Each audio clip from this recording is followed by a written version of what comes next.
Hello mga tao! Welcome sa akong YouTube channel, ang My Travels.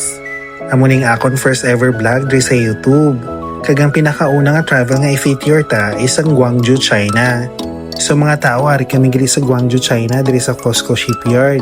Kay need i-repair kay undergo maintenance ang amon barko. Since nga rin nakita diri sa Guangzhou, China, this is the opportunity nga explore natin ang city kagatuan ang mga ila sikat nga mga tourist attraction. Kag since nga first time ko din mag-explore sa Guangzhou kag hindi pa ako familiar sa lugar, so pinaka-basic nga dapat abrahon is mag-research, especially kung paano ko makakato sa ilang mga tourist attraction using their public transportation like bus, taxi, and subway. And of course, ano bala ang ilang mode of payment dere? Ga-accept bala sila US dollar, credit card, or debit card?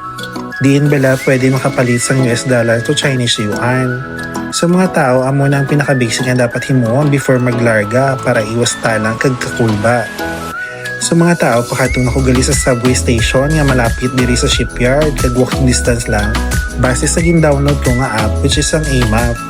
Ang A-Map daw parehas mas sa Google Map pero diri sa China mas accurate ang A-Map.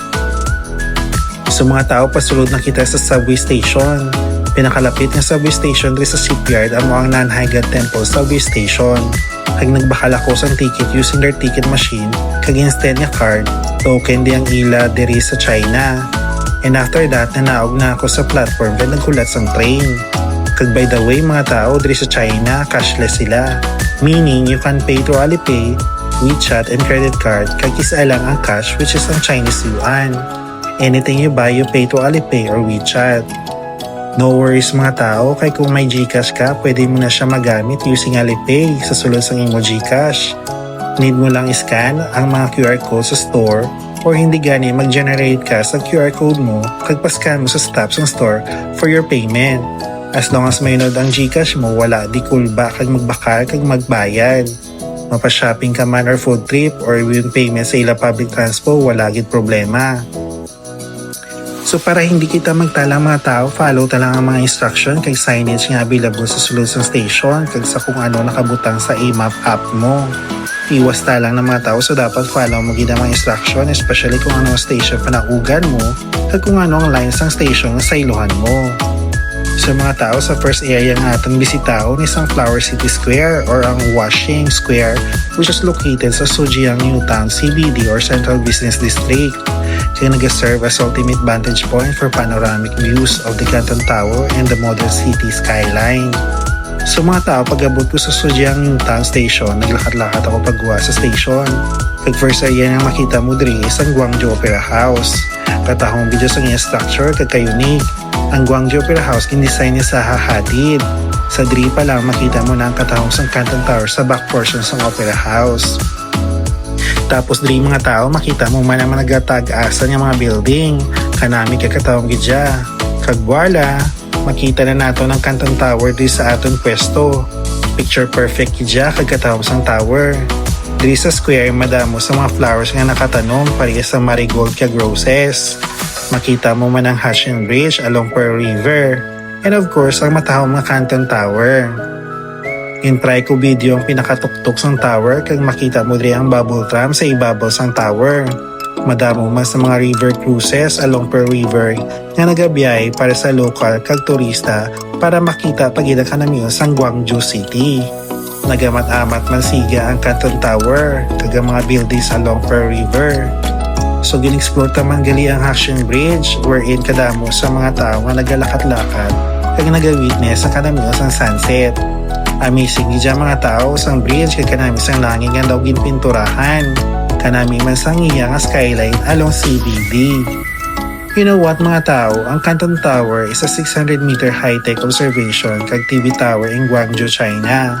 Kag ginatawag man siya as Green Twist Tower, kag isa sa mga popular attraction diri sa Guangzhou, China. Sa top sang tower, may aras ng bubble tram nga nag-rotate sa top edge ng tower nga makita mo 360 degrees top view ang Guangzhou, China. Kag ang lead lights ng tower nag-change siya every 30 minutes from 7 p.m. to 10 p.m. Kag from time to time nag-change pa ng color patterns ng tower. Amazing, di ba? Kadamo sang local kag foreign tourists nga ari diri sa Hanshin Bridge. para ma-witness ang kanamihan sang city kag kanamihan sang sunset. Kanami man sang Lady Bridge kaya nag-illuminate sa Sakura image nga tama ka colorful ka vibrant. Gusto ko tani i-try ang river cruise pero kadamo sa mga turista nga nakapila sa ticket booth. Same man sa Canton Tower so wala na lang ako nag-attempt. Pero balikan tani liwat para ma-experience ang river cruise kaya ang Canton Tower. Sa akong panglakaton mga tao, diri ko na obserbahan kung ano kanami kagka-moderno sang Gwangju. Mapa-transportation man or structure sa nila building. Sa first time ko maglagaw-lagaw din sa city, madamo sang turista nga nagapa-picture sa tubas sa Canton Tower. Kag madamo man mga lokal nga nagalagaw-lagaw po dat nila pamilya. Madamo man sang turista nga naga-video para sa ila souvenirs.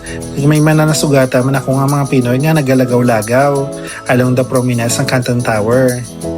Bilang isa ka crew sa barko, hindi ta dapat pagpalagpaso ng amuni nga pagkakataon nga ma-explore ang city. Kay kisa lang ni sa matabo, kag wala ta mapaktan kung saan naman kita makabalik sa amuni nga lugar. So kung may arak sang chance nga mga tao, explore ta hindi lang ilang mga tourist attraction but also ang ilang kultura kag mga pagkaon. Kaysa dari makalain kita kag makadugang sang experience sa aton. Dapat confident kita sa pag-explore biska may ara sang language barrier dito sa China. Pero may ara man sang translator sa Google nga pwede ita magamit for communication. In fairness sa mga lokal diri, mga friendly man, kag ginatry man nila ang ila best nga maka-communicate sa aton. Sa akong pagpadayon, naglakad-lakad lang ako diri sa Canton Tower kag ginasulit ang tingon para obserbahan ang kanimihan sang tower.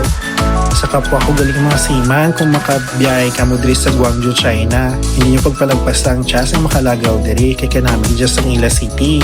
Kay in fairness, barato sa pamasayri sa ila ka subway. Kay kabarato mas ang ilang pagkaon. Very affordable gid. Syempre hindi kumpleto ang biyahe kung wala sang pagkaon, di ba da? Kilala ang Gwangju bilang isa ka pinaka-importante nga lugar sa Cantonese cuisine. Dire pwede gid matilawan ang ila sikat nga dim sum, steamed dumplings, roasted duck, kag iban pa nga mga tradisyonal nga mga pagkaon. Biskan din ka makadto sa syudad, may makita ka mga restaurant kag food centers ka nagabligya sang fresh kag namit nga pagkaon. Para man sa mahilig mag-shopping, madamo man sa mga malls kag shopping centers sa Gwangju. Makita mo diri ang mga branded items, local products, souvenirs kag mga unique nga pampasalubong sa imo pamilya kag mga barkada. Madamo man sa mga night markets nga pwede gid matry. Makabitin sa akong oras sa pag-explore sa city. Kulang isa ka adlaw so mga tao makabalik pa kita diri kag try naman nato ng Canton Tower open observation deck, bubble trap kag ang sky drop. Try ta man ang experience ng river cruise para makompleto tayong experience. Kay kisama lang ni so lubos-luboson ta mga tao. First impression ko sa Gwangju City is ang kalimpyo kag ka-organize ng syudad. Makita mo dahil ng mga moderno nga tren, malapad nga mga dalan, kag mga skyscraper nga nagatindog sa tagsa kabay sang city. Maski madamo sang tao hapos lang magbiyahe pagi sa ila subway system nga isa ka pinakamaayo sa China. Sa tagsa ka kanto makita mo ang kombinasyon sang tradisyon kag modernong kultura nga nagahatag kakaiba sa karakter sang Gwangju. So mga tao nag-design ako gali magbalik sa barko. Kasi as usual, nagsakay ako sa subway pabalik sa barko using sang A-map app as guide para hindi magtalang. So mga tao, kung nag-enjoy ka mo sa boses ko, stay sa video ko gali, palihog ko like, share, and subscribe sa My Travels. Kag-comment ka mo mga tao sa inyong suggestion and recommendation kung paano mapanami ang aton voice over vlog diri sa YouTube. So no hate lang, kag no bashing lang mga tao. Madamo nga salamat mga tao. Bye-bye. Hasta sa sunod nga biyahe mga tao.